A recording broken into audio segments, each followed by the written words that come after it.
পুজোর আগে আগে একের পর এক প্রমোশন সামনে আসছে। স্টার জলসায় জি বাংলায় মিলিয়ে যতগুলো প্রোমো আসার কথা ছিল প্রায় সবগুলো প্রোমো সামনে আসছে। স্টার জলসার লাস্ট প্রোমো এসেছে ও মোর দরদিয়া। ধারাবাহিকটিকে কখন দেখানো হবে তা এখনো জানানো হয়নি।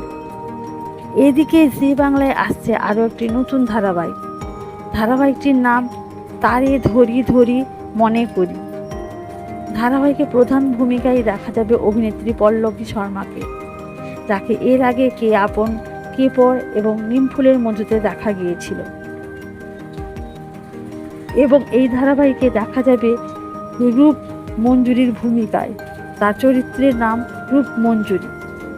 অন্যদিকে নায়কের ভূমিকায় দেখা যাবে অভিনেতা বিশ্বরূপ বন্দ্যোপাধ্যায়কে, যাকে শেষবারে গৌরী এলো ধারাবাহিকে দেখা গিয়েছিল।